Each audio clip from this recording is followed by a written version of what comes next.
Halo, kita ketemu lagi nih buat pembahasan mendalam.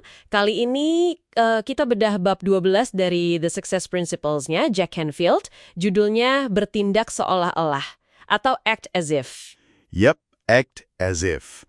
Konsep yang menarik banget. Pernah kebayang nggak sih Anda, gimana rasanya kalau impian terbesar Anda itu, wah udah jadi kenyataan gitu. Sekarang juga. Nah idenya di situ. Persis. Jadi misi kita sekarang ya, kita gali bareng gimana sih strategi mental ini yang katanya nyambung sama hukum tarik-menarik itu Law of attraction. bisa bantu percepat tujuan Anda. Kita lihat juga contoh nyatanya. Ada kutipan bagus dari Richard Beck buat mulai.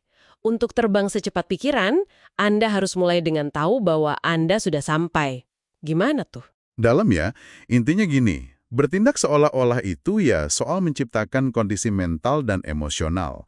Semacam frekuensi internal ya, seolah-olah apa yang Anda mau, itu udah ada, udah tercapai. Oke, jadi kayak setting pikiran gitu ya? Betul. Nah, ini sering dikaitin sama hukum tarik-menarik. Gampangnya, apa yang kita pancarkan, pikiran, perasaan, itu cenderung menarik hal yang serupa. Oh, jadi kalau kita pancarkan rasa sukses... Nah, kalau kita konsisten merasa udah sukses, kita jadi lebih, lebih ngeh, lebih peka sama peluang atau orang yang cocok sama rasa sukses itu. Ini bukan sulap ya, tapi lebih ke menyelaraskan pikiran, perasaan, dan, nah ini penting, tindakan kita. Menarik, menarik. Jadi bukan cuma mikir doang. Nggak bisa, harus laras. Contoh dari Jack Canfield sendiri ini kayaknya bikin lebih jelas deh. Waktu dia pengen jadi konsultan internasional, itu kan akhir 70-an ya. Iya, itu cerita klasiknya. Apa coba yang dia lakuin? Dia mulai bertindak seolah-olah udah jadi konsultan internasional. Beneran loh. Gimana tuh tindakannya? Dia minta formulir paspor, beli jam dinding yang ada waktu berbagai negara, terus ini nekat sih, dia cetak kartu nama konsultan internasional. Padahal belum. Wah, berani juga ya. Nggak cuma itu, dia tempel poster gede Sydney Opera House, terus tiap pagi bayangin diri dia lagi di Australia. Visualisasi aktif berarti? Banget. Hasilnya, belum setahun loh. Beneran dapat undangan ngasih seminar di Sydney. Gila kan? Nah, itu dia. Itu nunjukin gimana tindakan nyata, sekecil apapun, asal sejalan sama keyakinan seolah-olah itu, bisa narik kesempatan. Jadi kuncinya di tindakan nyatanya juga ya? Iya, harus digarisbawahi ini. Ini bukan cuma ngelamun pasif. Jauh dari itu. Tindakan nyata yang mencerminkan keyakinan itu yang penting. Kirim sinyal kuat ke diri sendiri, terutama ke alam bawah sadar. Sekaligus keluar juga. Ada lagi nih contoh lain, ini keren juga. Dari dunia golf sama penyiaran. Pegolf Fred Couples sama penyiar Jim Nance. Oh, yang teman sekamar waktu kuliah itu ya? Iya, mereka punya mimpi gede masing-masing. Fred pengen juara Masters, Jim pengen jadi penyiar CBS Sports. Mereka nggak cuma mimpi, tapi sering banget main peran. Jadi Fred ceritanya juara, terus diwawancara Jim di Butler Cabin yang legendaris itu. Diulang-ulang gitu latihannya. Kayaknya sih gitu. Dan 14 tahun kemudian coba tebak.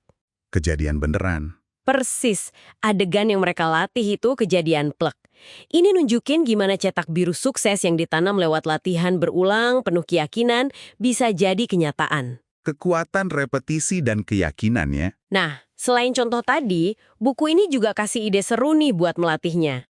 Namanya Pesta Datang Sebagai Diri Anda di Masa Depan. Come as you will be party. Oh, ini kayaknya pernah dengar. Gimana tuh konsepnya? Jadi, Anda kumpul bareng teman, tapi semua harus datang dengan dandan dan bersikap seolah-olah visi masa depan mereka, misalnya 5 tahun lagi deh, itu udah tercapai. Seru juga ya. Boleh bawa bukti bohongan, misal sampul buku kalau pengen jadi penulis, atau piala palsu. Selama pesta, ya ngobrolnya soal pencapaian itu, seakan-akan udah nyata. Jadi benar-benar menghayati peran gitu. Katanya acara TV Carol and Marilyn Show pernah bikin ginian juga.